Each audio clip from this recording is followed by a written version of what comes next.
I am someone who has been able to blend knowledge, skills, attitudes, and habits in service of how to allow people to perform at their ideal performance state.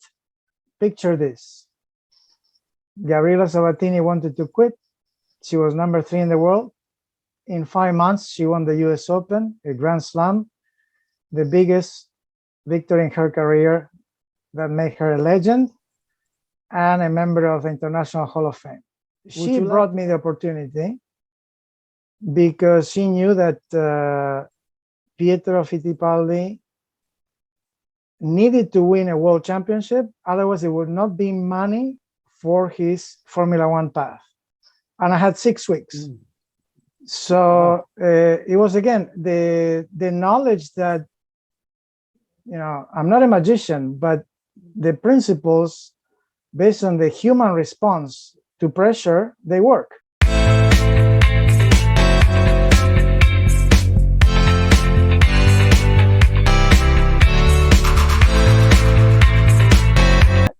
Could you just, in your own words, just share who you are, your background, and what you do for our audience? I'm Carlos Salum.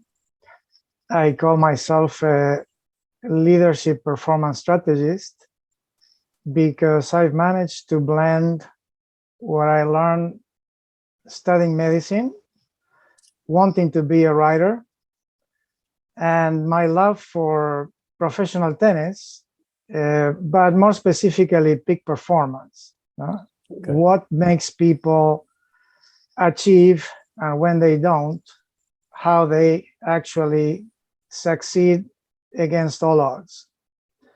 And this decision of blending all my interests, being a curious person, coming from a very intellectual family, and my parents are doctors in chemistry, with a very universalist, academic, and global mindset,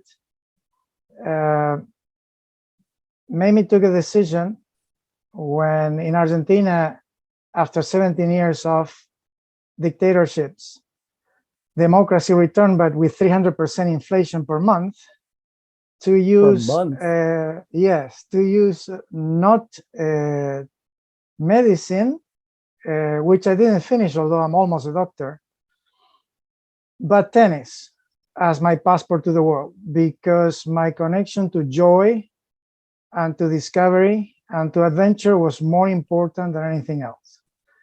So thanks to my relationship with who's considered the best tennis teacher in the world, Dennis Van der Meer, who lived in Hilton Head Island, he invited me to come, and he said, we'll figure it out, you know, regarding how to become a resident, a citizen. And his incredible understanding of marketing, branding, and the value of tennis as an international language allowed me to have a place to be, a place to grow. And he understood that I was not just someone who would be on a tennis court. So he taught me the business in very close contact. The business of tennis, you mean? Or the just business sort of, yeah, we could say sports marketing. In a way. Okay. For those who don't know, Hilton Head Island is the most concentrated sports marketing area in the world, because in 12 miles, you have about 500 tennis courts, more than 25 golf courses, and hundreds of hotels in a seafront type of development that was designed to be that way, very specifically. So it's very, very useful for anybody like me and others who would like to use that as context, not to answer the question how far I can go. So at Hilton Head, I met Dr. Jim Lair, sports psychologist, who was just formulating his approach to teaching mental toughness to tennis players in a very precise way with video analysis, specifically understanding what happens in between points, not during the point. The physiology of managing pressure happens within 25 seconds in a very, very precise way. And this is something that players learn because they have to overcome pressure, because they have to master it. To sustain, like last night, an epic match of 5 hours and a half at the Grand Slam between, for example, two young players. So the match can go at any length, and you have to go point after point, sustaining energy rather than time. So that opened the door to a collaboration. On a handshake, I went to Europe. I set up his entire international speaking tours from a couch in Dusseldorf. To this day, I don't speak German very well, but it was all entrepreneurial mindset and the confirmation, the validation that this is what I want to do, how I want to do it independently, and with very close friends who understood the mission. We succeeded beyond any, initial conceptions, and IMG, the largest management company in the world at the time, told Jim Lair, who is this guy? This guy is Houdini, what does he want, And I said, well, I want to be with Jim at the Nick Bollettieri Tennis Academy, the mecca of all the top tennis talent in the 90s. We had the best generation ever in American tennis at our doorstep. They all train there, the majority. The method works. What Jim Lair formulated is absolutely transformational. So we had a lot of success, but the Cinderella story was Gabriela Sabatini, my friend from Argentina, whom I knew since 9 years old, when the father called me in April 1990 and said she wants to quit, although she's number 3 in the world. Within 5 months, we turned everything around. She won the US Open, and someone leaked to the New York Times that we were behind that process. The next day, the phone was ringing off the hook, and it was not just sports people, surgeons, CPAs, financial industry, CEOs saying, I want that. I want that. I understand there is science behind that. I want it for my best people. Which fast forwarding, after we set up our own company in another resort at Saddlebrook, and Jim basically started his own path to greatness. I was invited to go to England and run a very large project for tennis with a blank check. But more importantly, I ended up working for 20 years with Swiss private bankers, because a close friend of mine said the same thing. I want exactly what you gave Gabriela Sabatini and all these other Grand Slam winners. I know that this works. And it was a phenomenal process, because Swiss bankers, like any other human being, are facing enormous amount of pressure. I mean, if you have to ask, give me $10 billion and I'll work with it. In Switzerland, I make you, 15 over a period of time. That's a big ask. So it requires the same adaptations and the same, like your topics, communication skills. That has to be very refined. There's a whole style of doing things. So as you can see, to summarize the answer, I am someone who has been able to blend knowledge, skills, attitudes, and habits in service of how to allow people to perform at their ideal performance state, so they can design their breakthrough and not only overcome limitations, but succeed beyond, the original goals in an enduring way, not flash in the pan. Mm-hmm. And today I apply that to the grandsons of Emerson Fittipaldi, the 2-time Formula One world champion. Pietro and Enzo have won championships with me. Pietro's in Formula One, which the American team has. But I continue to coach executives, C-level, senior management, entrepreneurs. I'm always connected to the financial industry because there is a contrast, but at the same time, there seems to be a need to sustain high positive emotion through all the upheavals and all the changes and the demands of the clients, you know, for clarity and certainty.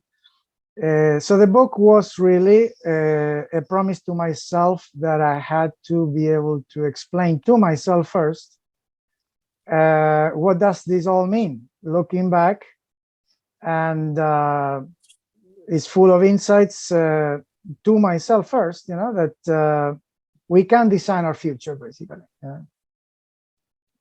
So I usually ask a question around some of the topics that I had sent you, one of them being rapport. But as you were talking about the way you got into some of these things and the word of mouth, it reminded me of something I learned at a workshop recently.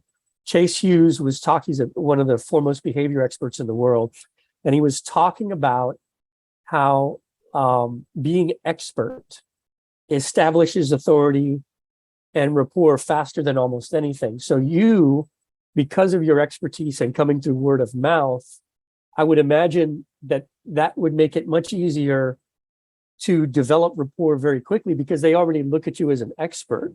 But are there any things that you do that are just sort of second nature, that if you were to think about them are really good ways to build rapport quickly with people?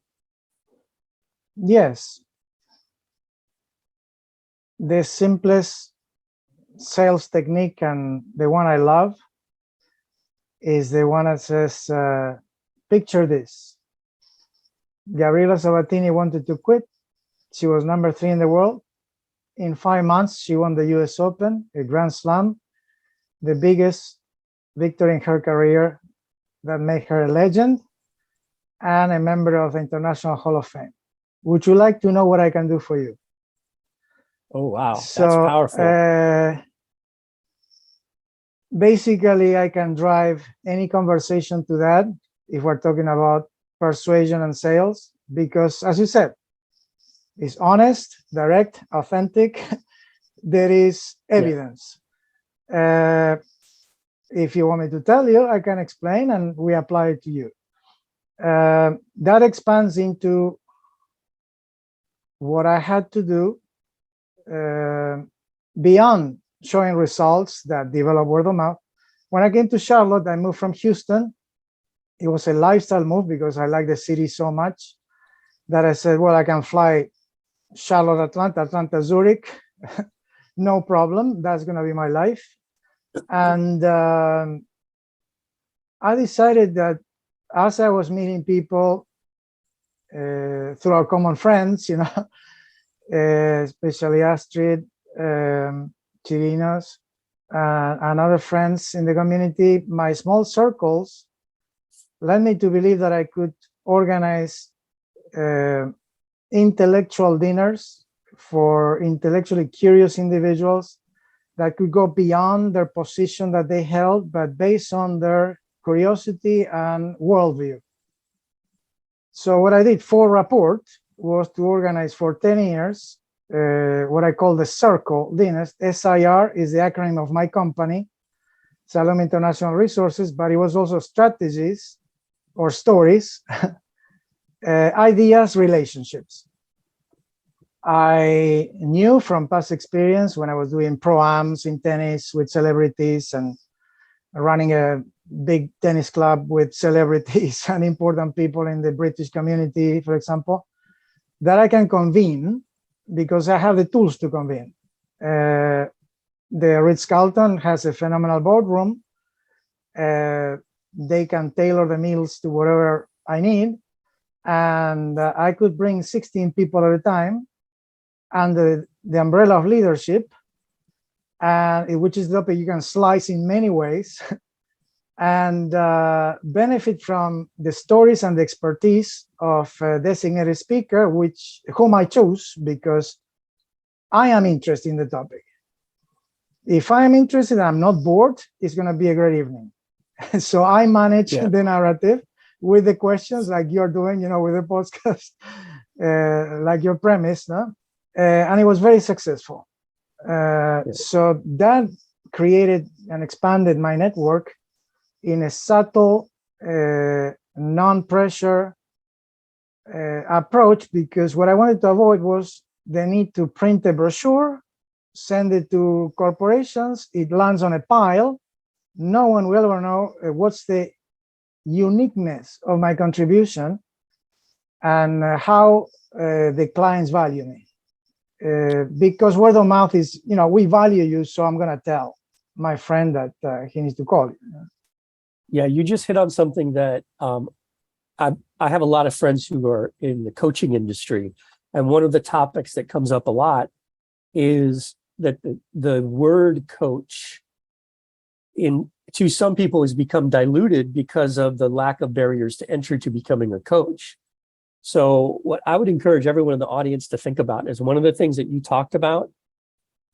Your credibility comes from somebody else, right? They confer that credibility to you by the story that they're telling when they're giving that referral, but it's based on results. That's the biggest thing.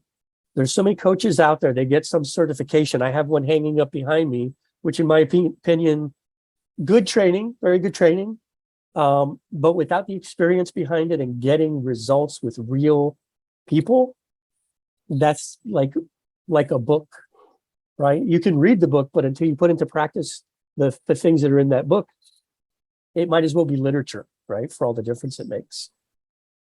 You mentioned Astrid Chirinos, who I consider to be a super connector, one of the most networked human beings I have ever come across. How did you first meet Astrid? Good question.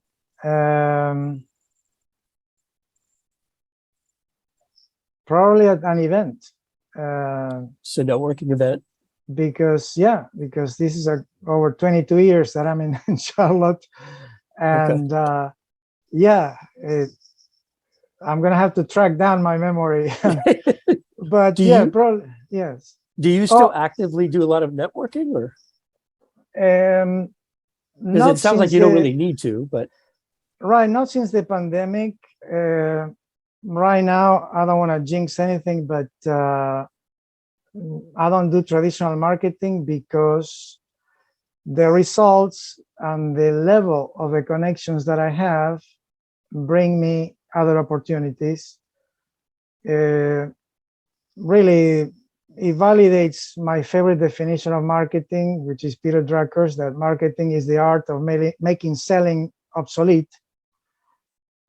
So in essence,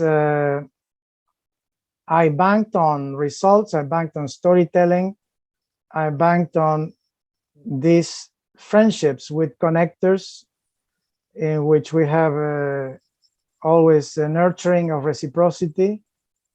And I think, for example, that Astrid, I met her when she came to the first event that I organized, the embryonic dinners, that we did a studio where a colleague of mine she's teaching authentic speaking.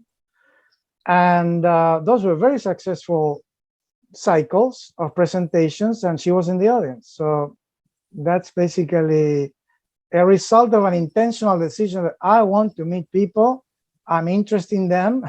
Maybe they're interested on the difference that I bring. And then it's basically having the privilege to be invited to work with someone. So you hit on something very important also that I picked up as soon as I started doing a little research on you. The first thing that occurred to me, this might sound funny to other people, but I thought about that movie Austin Powers, because your social media, you're like an international man of mystery, in the sense that if you look at your social media, you have been to some of the most beautiful places in the world, and you know people that are like the who's who in what they do. So I'm curious, I know it's word of mouth, but how did you go from the tennis world to the Formula One world? just a simple word of mouth from a coach, or was it a player? Do you remember how that? Yes, yes.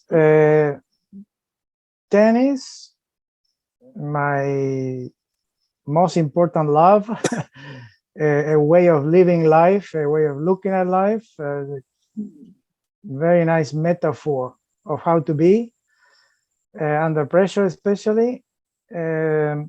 Because I coached someone that had been successful and was able to go to college and then married, she brought me the opportunity because she knew that Pietro Fittipaldi needed to win a world championship. Otherwise, there would not be money for his Formula One path. And I had 6 weeks.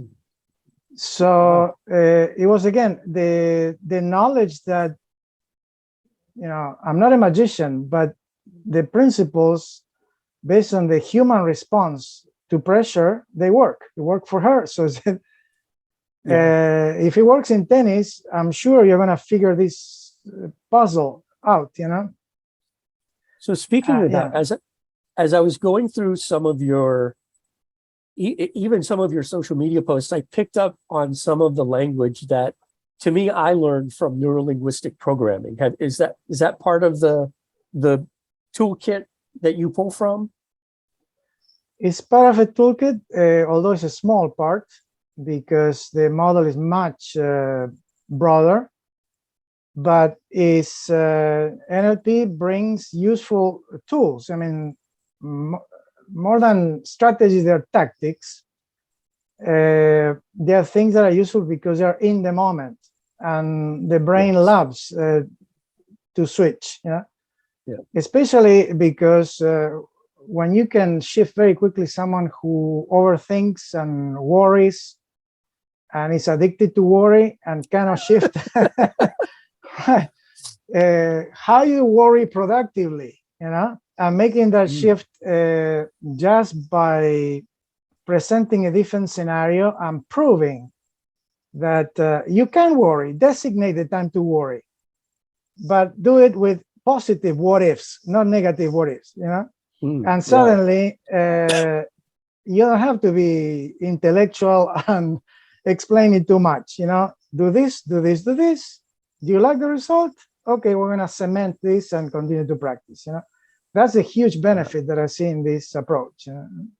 You hit on something that for me has been a huge change in awareness, which is that I tend to be more of a left brain logical linear thinker.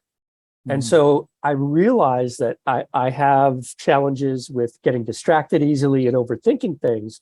So one of the things that helps me a lot is any kind of structure, whether it's a checklist, a habit, a routine. I've reorganized my office multiple times to try to optimize different things in the office so that it's streamlined, but I have what I need where I need it. I'm curious, what are some of your other influences? And I agree with you on NLP. Even Tony Robbins, that was the basis of his initial foray into personal development, but he's since, gone into lots of other areas of psychology. The training program, actually, he worked with Chloe Madanas, who was an Erickson student and colleague for many years. So I'm curious, what are some of the other tools or people that you took the most from to put into your toolbox that you use to help your clients? Yes. There is an important base that is man's search for meaning. Viktor Frankl. Because you need to know where you stand in relation to the question, which is brutal, but very effective. If things are so bad, why haven't you killed yourself yet?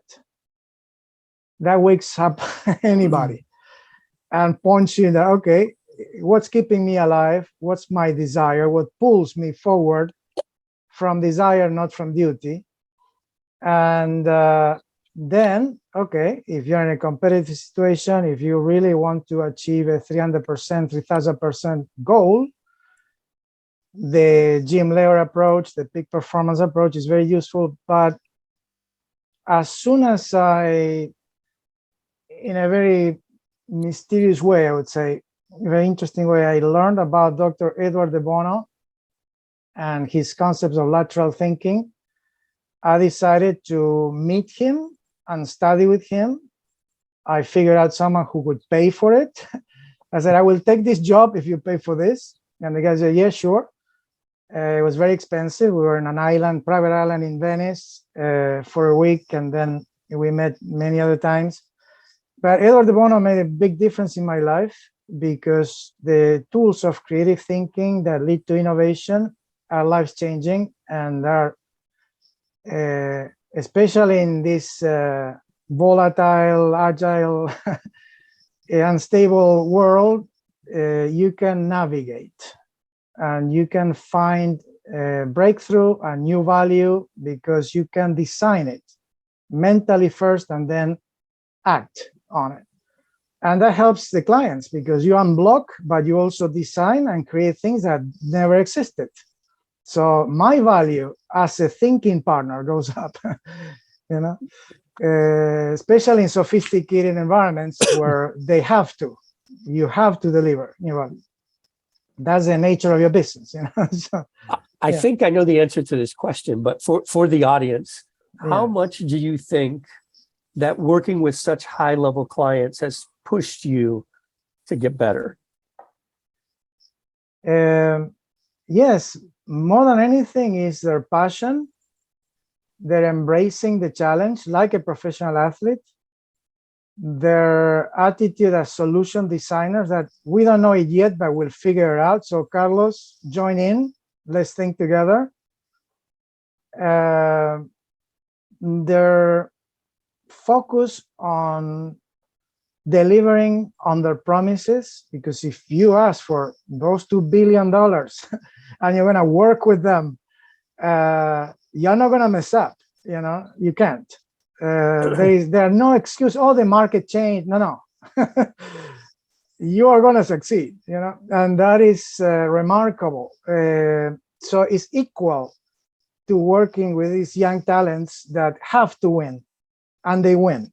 You know, so it pushes me because why shouldn't I do the same for myself? You know. Yeah. I watched some of the interview that you did with Pietro recently, and the dynamic in that conversation, if I had not known better, I would have thought maybe you were his uncle, the way you guys were talking. Like it was respectful, but almost playful, the conversation. I'm curious, do you have that type of relationship with all of your clients, or does it vary a lot? That's very perceptive because I call myself a professional uncle. I'm a professional uncle for many of these young talents. We evolve, from, okay, I'm a service provider, then I'm available all the time. It's the same evolution that any client has with a good long-term relationship, with the provider. We ended up in friendship.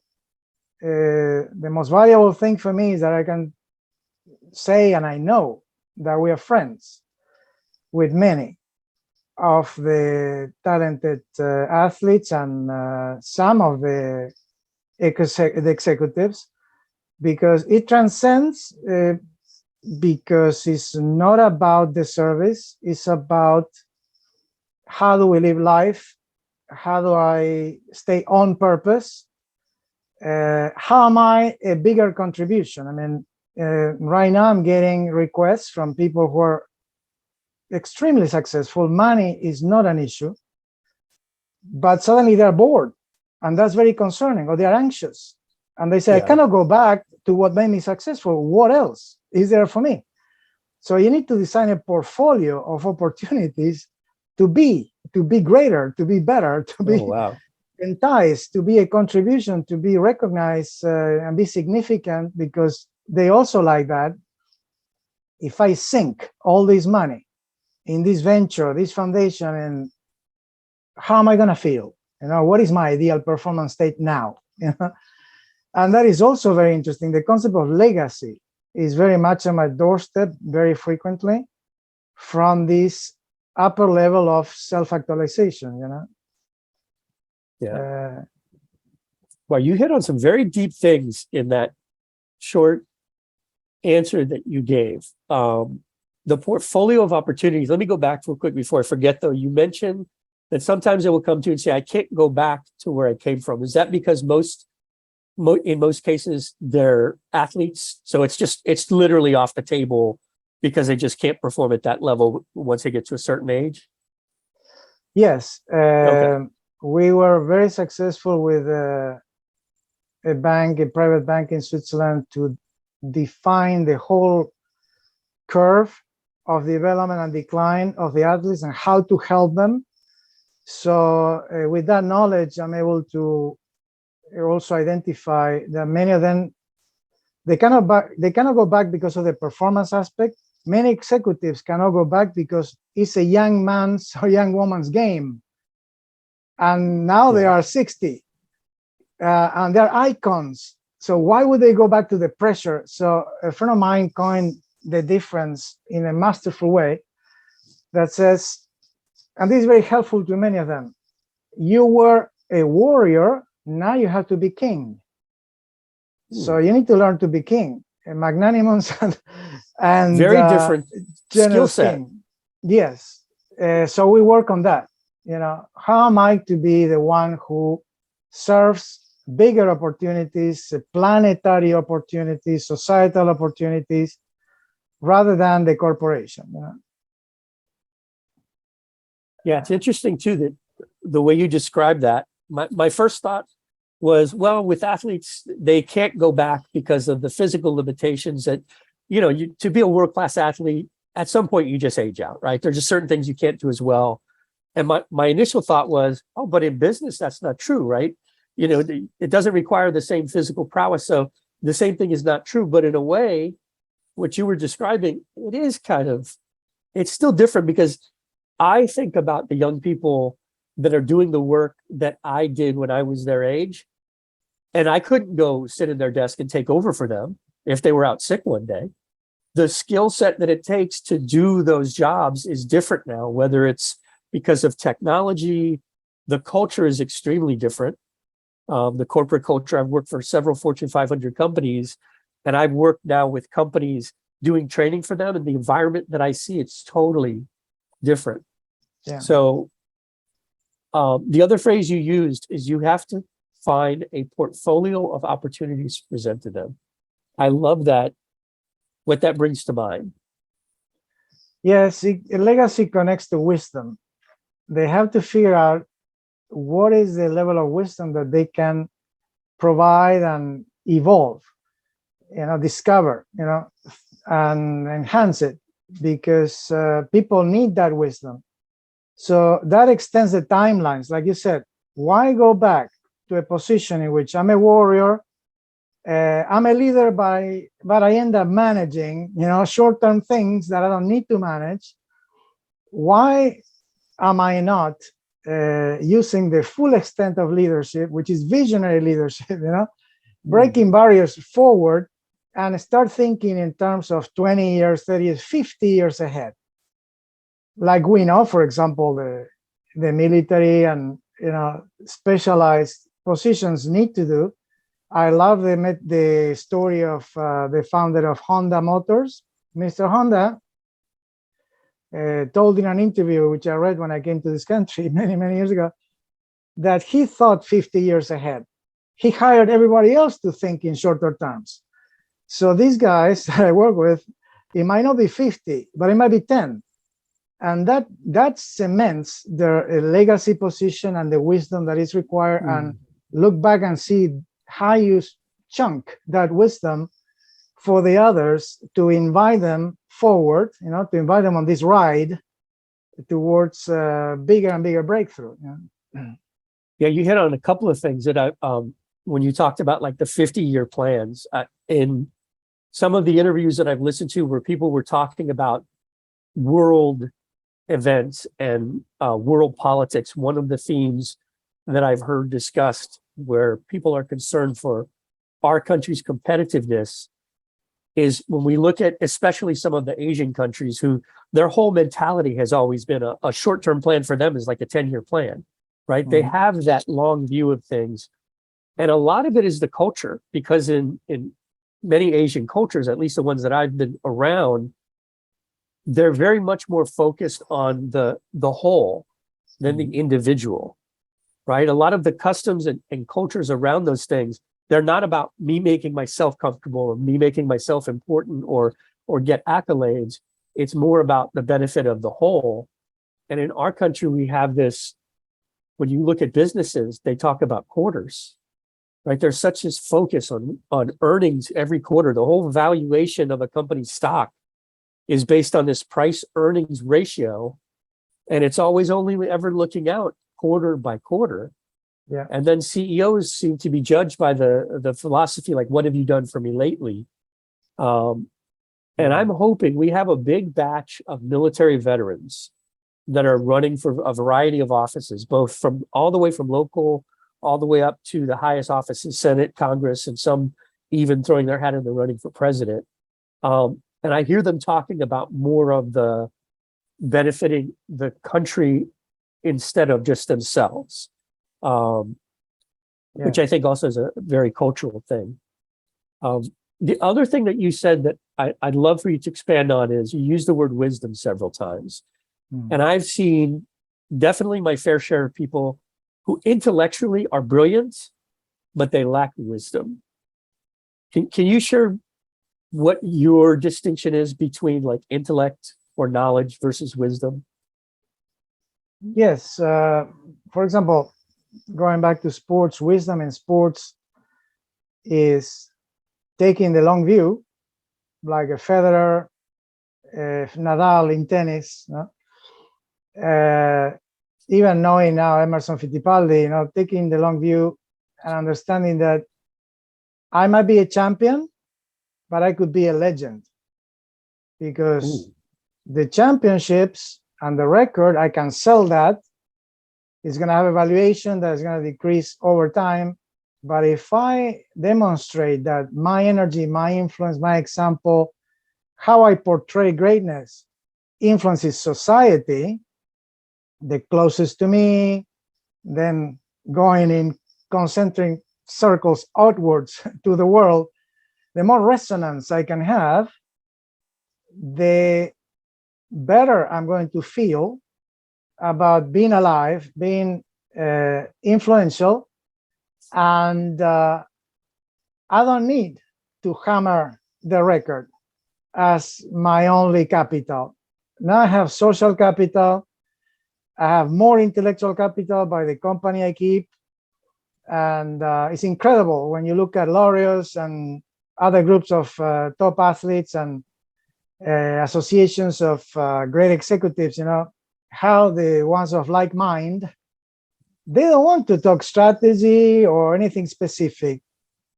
They want to talk wisdom. What are you doing? And in which way? Clear example, for example, the Bill Gates and the wise man from Omaha, From Mr. Buffett.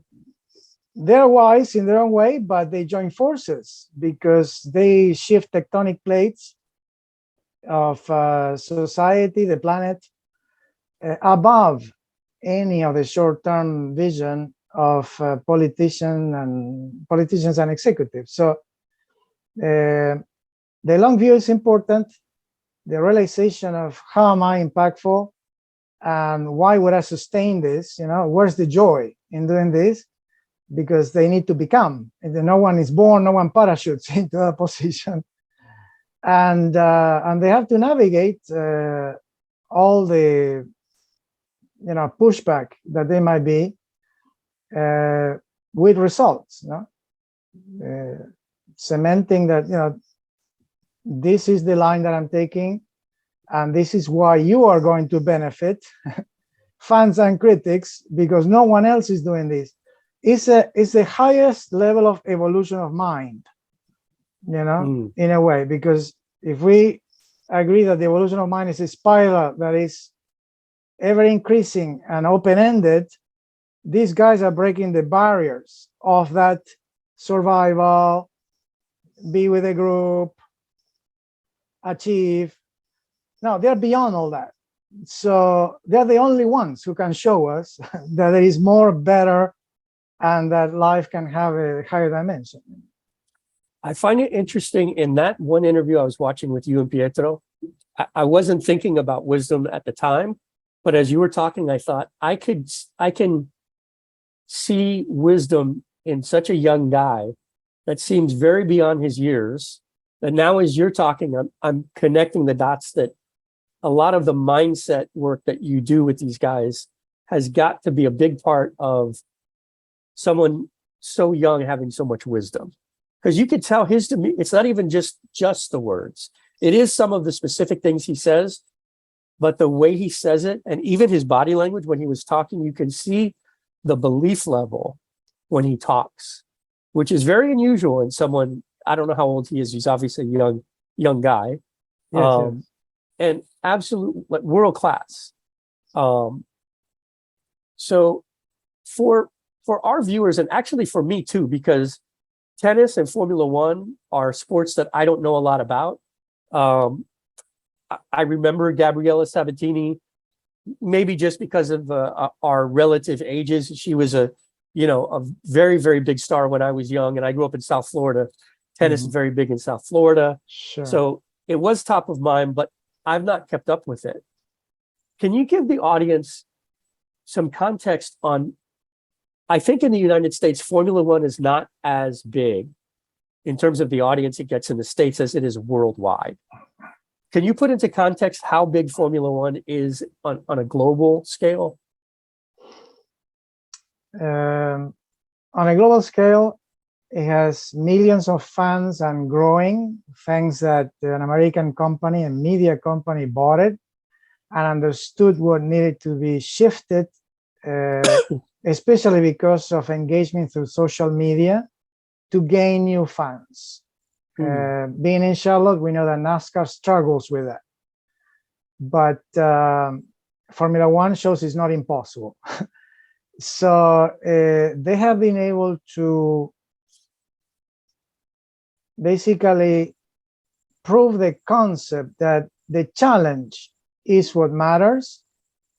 Although there are personalities that also matter, but there are 20 guys driving, and only a few, like even in tennis, is pyramidal. So a few are truly exciting all the time, but they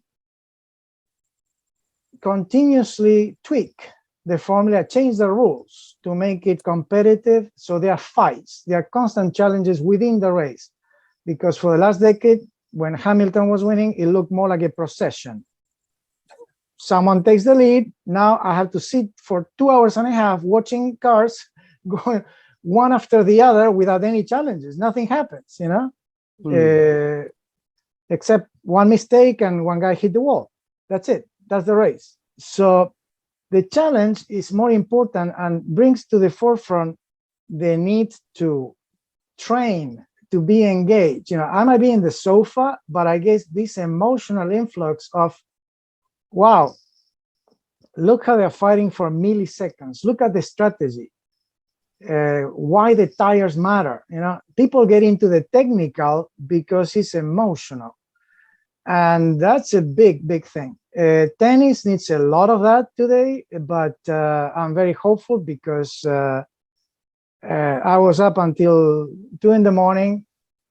Watching the Carlos Alcaraz and Yannick Sinner match, epic, 5 hours and a half at the US Open, because it was a changing of the guard. Again, emotion brings a lot of people who are outside in the periphery to the center, because they see something epic. They see something that today, this must be the most important thing in the world in this sport.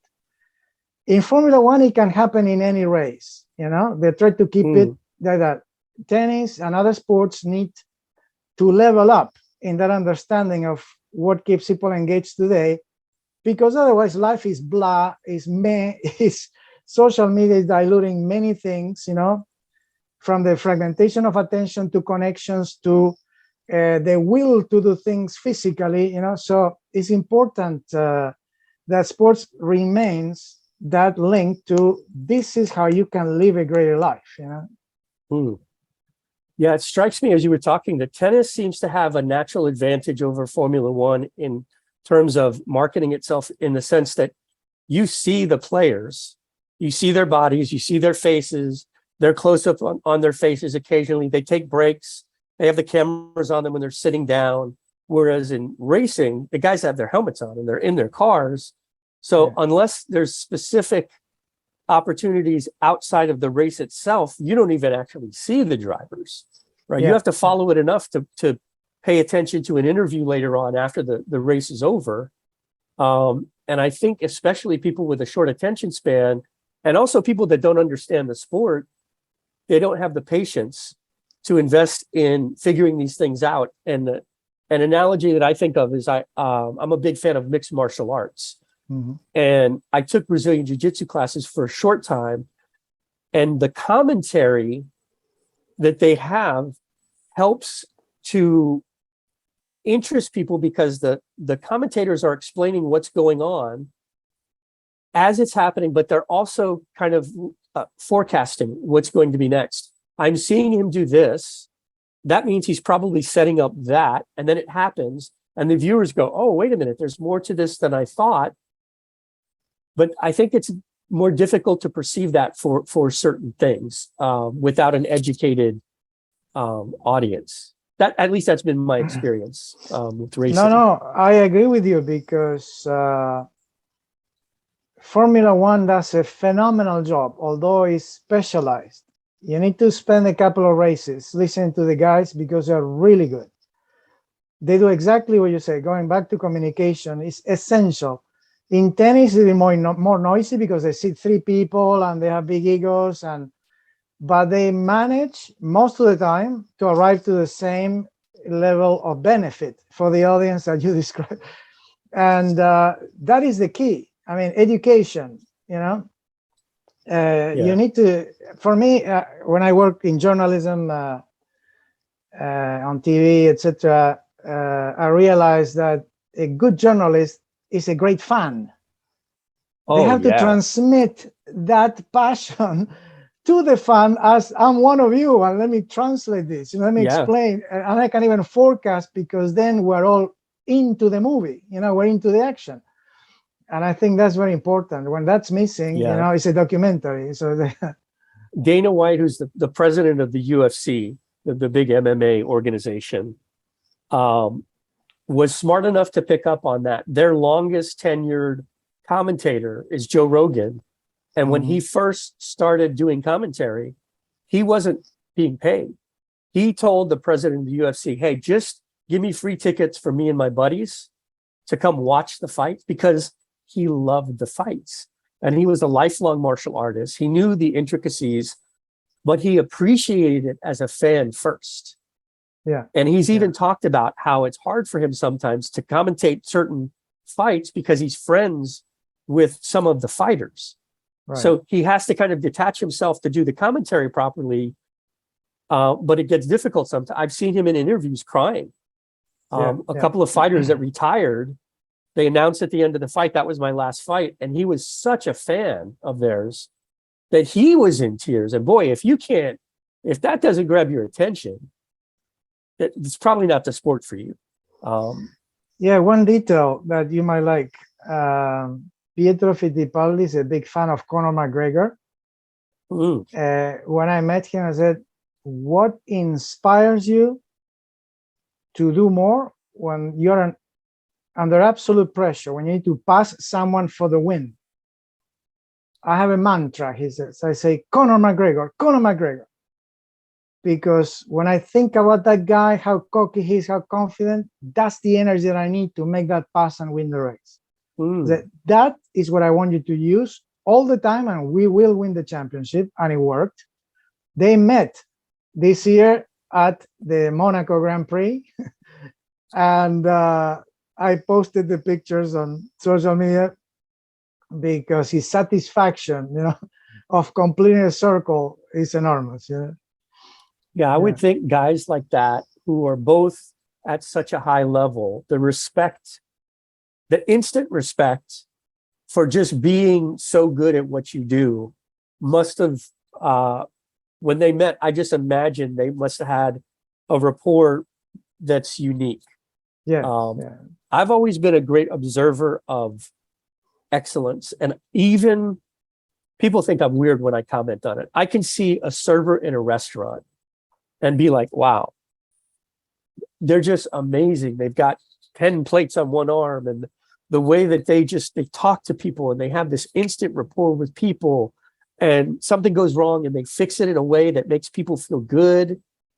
You can be excellent in anything. And when guys at that level meet, I have to imagine it's got to be a unique experience. Yes. There's so few of them. Yes. Yes.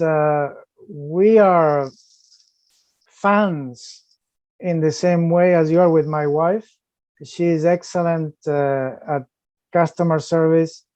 We met working for Jim Lair. We were a trio, just the three of us. That was the company with all these successful professional athletes. So she has been in front of greatness and even taming the really moody ones. You know, she was the only one who can put them in a good mood and appreciate that they had this opportunity now to change their lives by talking to a sports psychologist. Because they came in with a brown paper bag, you know, they had lost $2 million on one ball, you know, and they think that life is awful. Because she compliments servers and people behind the counter, people on the phone at every turn, because in many ways, especially in those service positions, they don't get the feedback and they cannot discover their unseen or or hidden capabilities, you know. So yeah, every time I see someone, it comes up mostly in restaurants because I think it's more easily observable. But when I see someone who's doing a poor job, the first thing I think is, who's their manager? What is their manager teaching them? Because most jobs like that, like a server in a restaurant, my experience has been they don't get a lot of training. So the ones that you see that are excellent, most of the time they have a very high natural aptitude for the specific skills it requires to be good at that. And sometimes I think, guys, it kind of bums me out when I see someone not giving good service, because I think if somebody were to just spend a little bit of time just teaching them a handful of skills, they could be excellent. But it's clear that nobody has taken the time to show them the skills. So if they just don't naturally have it already, they're just kind of maybe not in a great fit for the job that they're doing in their natural abilities. yes, I would blame the company and management for not understanding branding, because the comparison between a Swiss private banker and a top athlete that works with me is that they know the brand. They are the brand. They know who they are, what they do, why it matters, and why the clients love them or the fans love them. And therefore the behavior responds to that. So if I'm a server, I'm behind the counter of, in a call center, I am the brand. That's the impression that the whole company is giving. They might never know my name, but so if I am leadership, I need to understand what am I building here, with values, vision, and these mechanisms. No, so, you remind me of the disconnect that I see sometimes with companies that mouth the words, "People are our biggest asset," but they don't walk the walk, right? So a simple example that I've seen is an airline ticket agent trying to help someone where something went wrong with their connection, right? They're trying to find them another connection, and the customer is getting irate. They're being very rude to them. And a manager shows up and he immediately takes the side of the customer and starts jumping all over the agent who's trying to help them. And I saw that once and I thought immediately, you guys are in big trouble, because I feel like your first priority, if you're a leader, should be your people. if you teach people the skills that they need to have and you empower them, and then you communicate all the time, hey, I got your back, right? Yes. I'm here to help you learn skills, to support you, to lead you, but I got your back. And that guy in that one circumstance, he kind of showed the opposite, like the customer's always right. But if the employees are empowered and know that you have their back, they're going to take care of the customer. It will happen automatically because of all the things you said, the values and the beliefs and everything are there. You don't have to micromanage it and tell them what to say and how to say it, because they're being the type of employee that you would want them to be. Yes, personally, I support those brands because, like you, I can read the brand quite quickly. And a friend of mine, we were both speakers at an event. We were coaching ex-professional tennis players on their post-performance career. And he mentioned these examples that I was just coming in at the airport, my baggage was lost, we're on the line, people are getting angry, especially the guy at the front, and the lady behind the counter tells him, look, there is only one person here who's interested in your situation, and she's getting very, very impatient with you. So basically, that's the empowerment to say, I can solve the situation right now. I mean, there is nothing else you can do. Yeah, we have everything to solve it, so relax. That reminds me of something I heard from this guy, Chris Voss. He wrote a book called Never Split the Difference, negotiation expert from years of being an FBI hostage negotiator. And he talks about never, I think the way he said it was, never piss off someone who can hurt you by doing nothing. Right. Yeah. And that's a perfect example. That person could have just stood there and said nothing and done nothing. Yeah. And now that guy is in a world of hurt because the wheels are not moving on solving his problem. Exactly. And it blows my mind sometimes how into their own heads people can get sometimes. They're so focused on their situation. I have a problem. I have to get to this destination. I need my bag. I need. And if they just were for a minute to go, what can I say to make that person feel good and start the conversation off on the right foot?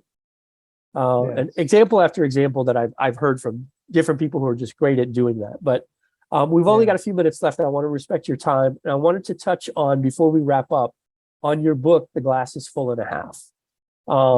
And from the forward from your book, which was written by Richard Saul Wurman, founder of TED and TEDMed and lots of other things. I just want to read this one thing, and then I want to get your thoughts, share a little bit about the book. He says, this is a treatise about understanding. I think it's a great read. I think he's a fine man. Great compliments. I think he delivers a useful message. This last sentence is the one that struck me the most. I'd like most of all to sit next to him on a long plane ride. For a curious person like me, that is a giant compliment for someone to say that about you. Tell us a little bit about the philosophy of The Glass is Full and a Half, if you would. Yes. I was trying to write a book 20 years ago that started more like a how-to book, and I couldn't write it until I understood that I had to blend what it meant to me to have walked that path of peak performance and understanding how you get to bridge desire and achievement, because basically I facilitate that, and I'm the bridge between desire and achievement. And I found that we typically imagine a better situation. We do it because no one is forcing us in the best case scenario. And then we figure out how to improve, how to live today as if we're already that person in the future that is succeeding. And improvement is training. We need to re-engineer, learn, test. But as soon as we cross a line that I call the breakthrough line, at which we're above the capacities that we had when we started this process, feedback starts coming in. If you lost weight, they tell you. If you're not smoking, they like it and they tell you. If you're smiling more, they tell you. Suddenly they say, hey, John, I'd like to invest in your company. Why don't we do this project together? You know that you're above that previous status of performance, and you keep moving in the direction of the breakthrough, attaining the 300%, 3000% goal that you had. At that time, you basically ignite. Now, so imagine, improve, inspire, and ignite, because now you're an example of what can be done, and this can be done, and you can do it too. To someone, hopefully to many. And then because if you understood this process, you can replicate it. You go to bigger and bigger things, and better, with better refinement of the process, less energy, better people. So basically, I saw Richard Woolman in a magazine, flying a plane when I was flying, and I said, I'm going to meet this guy, because he defined himself as an intellectual hedonist, and I am one too. And I managed to do that again through leverage. Swiss Private Bank says, Carlos, you've been with us for 10 years. You have a blank check and a blank slate. We need to create a massive impact. We have 80 sub-billionaires that we want to convert into billionaires. We need to do a phenomenal event. So I called Edward de Bono. I rented his private island in Venice. I called Richard Woolman and said, Richard, you don't know me, but I think you should be here. He said, great, I'll be there. I'm not going to charge you. Pay me a phenomenal vacation for my wife and I in Venice, because I love that city, as an architect, obviously. And then I invited a futurist. So that trio delivered an incredible event. Many of those people became billionaires. The bank was very happy.